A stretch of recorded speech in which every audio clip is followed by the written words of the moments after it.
নমস্কার, কেমন আছেন সবাই? আশা করি সবাই ভালো আছেন। সবাইকে জানাই মমিদিয়া ব্লগসের একটা নতুন পর্বে স্বাগত। আজকের দিনটা এখন থেকে শুরু করলাম। কদিন ধরে পুরো গোটা দিনে ভিডিও করছি না, মন মেজাজ অতটা ভালো নেই, তাই একটা করে রান্নারই রেসিপি দিচ্ছি। কেননা ছেলেটার পাটা প্রথমে শুনছিলাম এমনি হয়তো একটু মচকে গেছে, কিন্তু ওর অনেকটা ক্র্যাক হয়ে গেছে, দু জায়গায় লিগামেন্ট ছিঁড়ে গেছে। প্রথমে তো ডাক্তার বলেছিল অপারেশন করতে হবে, তারপরে চন্দননগরের ওপারে আরেকজন ডাক্তারকে দেখানোতে সে বললো অপারেশন করতে হবে না। তো শনিবার দিন নিয়ে গেছিলাম, হাফ প্লাস্টার করে দিয়েছে, কারণ প্রচুর ফুলে গেছে, রক্ত জমে গেছে, তো ওর জন্য পুরো করেনি। ব্যথাটাও কমার দরকার, অনেক ব্যথা ফুলে রয়েছে। তো সোমবার দিনকে মানে আগামীকাল আবার নিয়ে যেতে হবে সন্ধ্যাবেলা। তো পুরো তখন পাটা প্লাস্টার করবে, এরকম করে 1.5 মাস থাকতে হবে।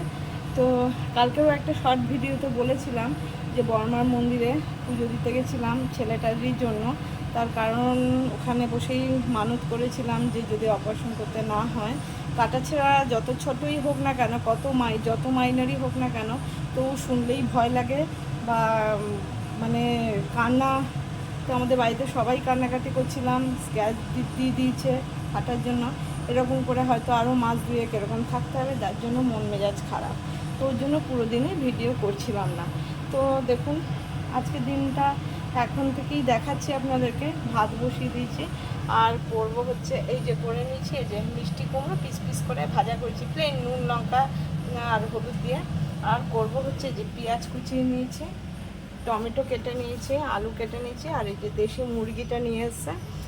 খাওয়া দাওয়া তো করতে হবে, আর কি আর করা যাবে। এর মধ্যে রেখেছি ভেন্ডিটা একটু সেদ্ধ করে নেবো। তো এই যে মাংসটা করব, তো আগে এই আলুটা একটুখানি ভেজে নিই। কী আর করা যাবে, মন মেজাজ খারাপ হলেও, কেননা অফিসেও জানিয়ে দিয়েছে, কিন্তু অফিস থেকেই যা কী করবে।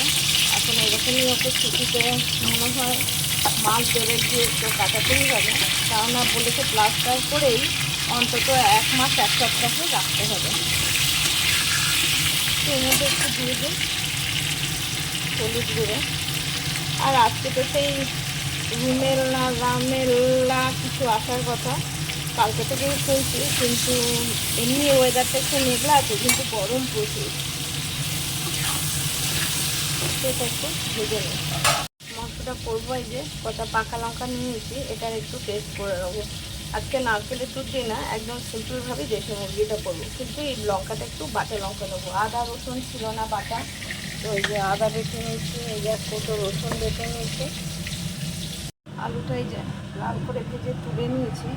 এবার তেলে দিয়ে দেবো হচ্ছে 2 শুকনো লঙ্কা, একটুখানি জিরে, এই যে লঙ্কাটা পেস্ট করে নিয়েছি। আগে দিয়ে দেবো এই যে পেঁয়াজ কুচোনো,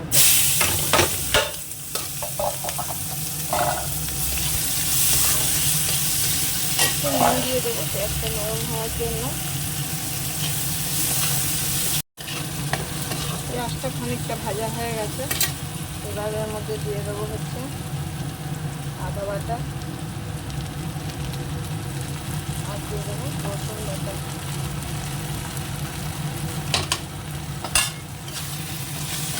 এটা একটু ভেজে এর কাঁচা গন্ধটা চলে যাক, তারপরে কাঁচা লঙ্কা বেটে দেবো। অনেকটা এটা ভাজা হয়ে গেছে, এবার এর মধ্যে কাঁচা লঙ্কার পেস্টটা দিয়ে দেবো। আজকের মধ্যে আর গুঁড়ো লঙ্কা দেবো না, কালারের জন্য একটুখানি কাশ্মীরি রেড চিলি পাউডার দেবো, এখন না পরে দেবো। তো এবার আবার একটু কষিয়ে তারপরে ধনে জিরের গুঁড়ো, হলুদ নুন সব পরে দেবো। এটা একটু ভাজা হয়ে যাবে, তাহলে সব মশলারই কাঁচা গন্ধটা চলে যাবে। এটা এই যে ভালো করেই কষানো হয়ে গেছে, তেল ছেড়ে দিচ্ছে সাইডে। এবার এর মধ্যে দিয়ে দেবো ধনে জিরের গুঁড়ো,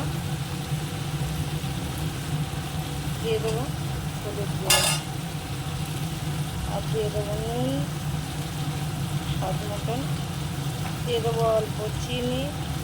আজকে এর মধ্যে গুঁড়ো লঙ্কা দেবো না, কাশ্মীরি রেড চিলি দেবো, একটু পরে দেবো কষানোর সময়। আগে এই মশলাটা কষিয়ে নিই, আর টমেটো কুচোনোটা একদম লাস্টে দেবো। ভাতটা উবু দিয়ে দিচ্ছি, হয়ে গেছে, এই জন্য তেল ছেড়ে গেছে পুরো মশলা থেকে।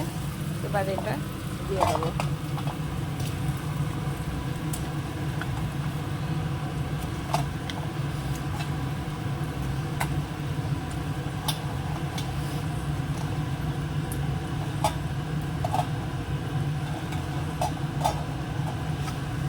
এটাকে কষিয়ে নাও ভালো করে মিশিয়ে।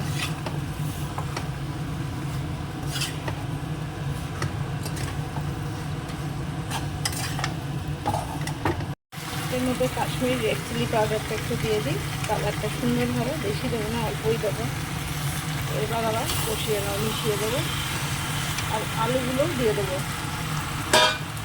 একবারে আলুগুলো সুন্দরভাবে কষানো হয়ে যাবে। এদিকে নুন দিয়ে ভেন্ডিটা সেদ্ধ বসিয়ে দিয়েছি। এটাও কাঁচা লঙ্কা দিয়ে আর কাঁচা তেল নুন দিয়ে, অল্প নুন দেবো কারণ নুন সেদ্ধ দিয়ে দিয়েছি, দিয়ে মেখে গরম ভাত খুবই ভালো লাগে খেতে। এটাও এই যে মিশিয়ে নিচ্ছি। আর ভেন্ডি এবার কত রান্না ভাজা খাওয়া হবে, তো এখন কিছুদিন ধরে ভেন্ডিটাই 2-3 দিন ধরে। আর বাবানো যেহেতু বাড়িতে আছে, তো অফিসে থাকলে তো আর ভেন্ডি সিদ্ধ দেওয়া যায় না, ঠান্ডা হয়ে যায়, সেটা খাবে কী করে। ওই জন্য এখন বাড়িতে থাকাতে ভেন্ডি সিদ্ধটা প্রায় দিনই হচ্ছে আর কি। এখন গাছের আমার কাকা শ্বশুরের গাছে থেকে এই যে দুটো গন্ধরাজ লেবু এক্ষুনি দিল, ভালোই হয়েছে, মাংসের সঙ্গে আজকে খাওয়া যাবে। অ্যাকচুয়ালি এই গাছটা কিন্তু আমার আগে আমার টবের মধ্যে ছিল, তো আমরা ছিলাম না, গাছটা মরে মরে যাচ্ছিলো, তো তাই জন্য কাকিমাদের ঘরে দিয়ে গেছিলাম যে মাটিতে লাগাতে। ওনাদের অনেকটা জায়গা রয়েছে উঠোনে, আমাদের তো একটু জায়গা নেই, টবেই ছিল।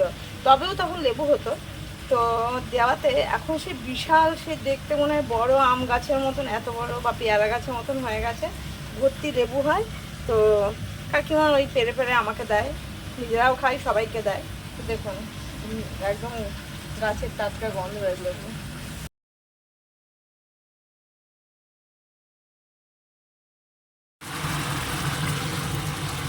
এই যে দেখুন, এটা প্রায় কষানো হয়ে এসছে। আর এই যে দেখুন গরম জলটা বসিয়ে দিচ্ছি। গরম জল দিয়ে মাংস কেন সব রান্না করলেই ভালো লাগে, কেননা এটা তো গরম জিনিস। আর এর মধ্যে হট করে ঠান্ডা জল দিয়ে দিলে তখন আবার সেই সোটকা দিয়ে যাবে। আর সব সবজিতেই দেওয়াই ভালো গরম জল, কিন্তু সবসময় তো দেওয়া হয় না। কিন্তু মাংস টাংস করলে আমি গরম জল করেই দিই। আর দিয়ে দেবো যেটা, সেটা হচ্ছে এই যে এতটুকু মতন ঘি দেবো, তাহলে ফ্লেভারটা খুব সুন্দর হবে, খেতেও খুব ভালো লাগবে। আজকে তো নারকেলের দুধ দিচ্ছে না। তো আর নামানোর সময় আমি ফোড়নে গোটা গরম মশলা দিইনি, আমি বেশিরভাগ দিই না। তো কারণ ওর ফ্লেভারটা আমার মনে হয় না অত ভালো থাকে সেসব দিক, তো ওর জন্য দিই না। নামানোর সময় গরম মশলা দেবো, আর তো কিছু দেওয়ার নেই। এবার এটাকে এই যে কষিয়ে নিচ্ছি, জলটাও গরম হয়ে গেছে, এটা দিয়ে দেবো এর মধ্যে। জলটা ফুটে গেছিলো, বন্ধ করে দিয়েছে। আর দেখুন মাংসটা খুব ভালো করে এই যে কষানো হয়ে গেছে। এবার এর মধ্যে দিয়ে দেবো গরম জলটা।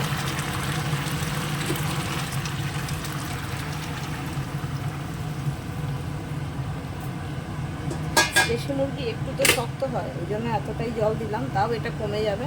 আর দিয়ে দেবো হচ্ছে এই যে টমেটো কুচোনোটা। এবার একটু মিক্স করে নিয়ে ঢেকে দেবো।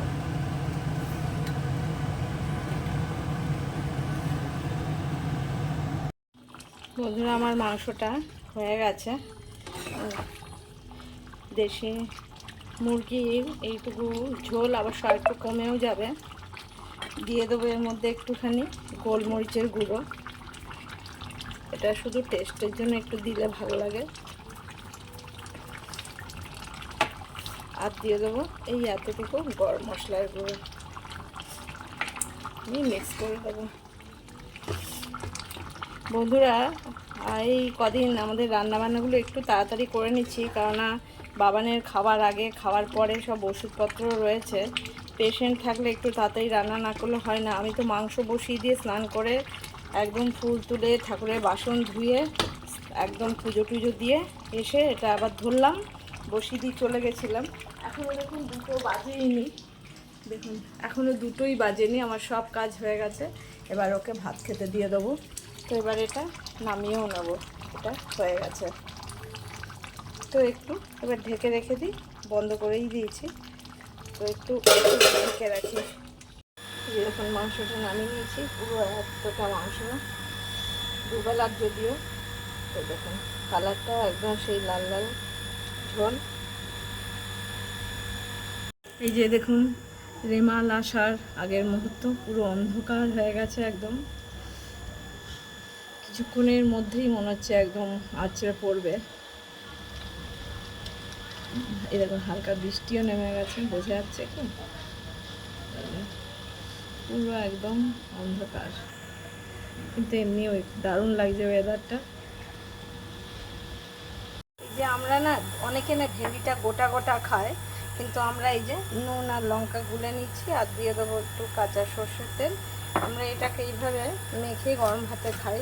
তো বাবানকে আগে ভাতটা দিয়ে দেবো, ও খেয়ে নেবে, তারপরে আমরা তিনজন খাবো। কেন ওকে খাই দিতে হয়, কিছু সোজা হয়ে বসতে পারছে না। তো এইভাবে আমরা মেখে নিই, গরম গরম হাত দিয়ে মাখতেও পারছি না। তো আমরা এইভাবে মেখে নিলে যেমনি আলু সেদ্ধ বা অন্য কিছু সেদ্ধ মাখা হয় সেরকমই আমরা এটা মেখে নিই। তো এই দেখুন মেখে নিলাম। দেখুন বাইরেটা পুরো অন্ধকার হয়ে গেছে, মেঘটা দেখুন, হাওয়া তো অনবরত চলছে।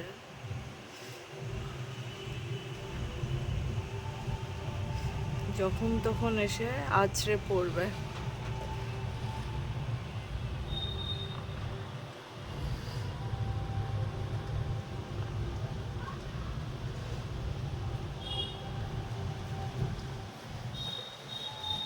সূর্য এখনো ফাঁক দিয়ে হালকা হালকা দেখা যাচ্ছে, কিন্তু ঢেকে গেছে। আর মেঘ একদম কালো মেঘ, চারিদিকে উড়ে যাচ্ছে মেঘগুলো।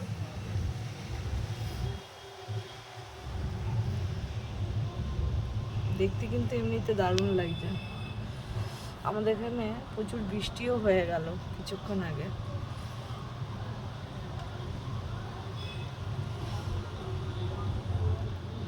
এই যে আবার ঝিরঝির করে নেমে গেছে, দেখুন বৃষ্টি আবার পড়ছে।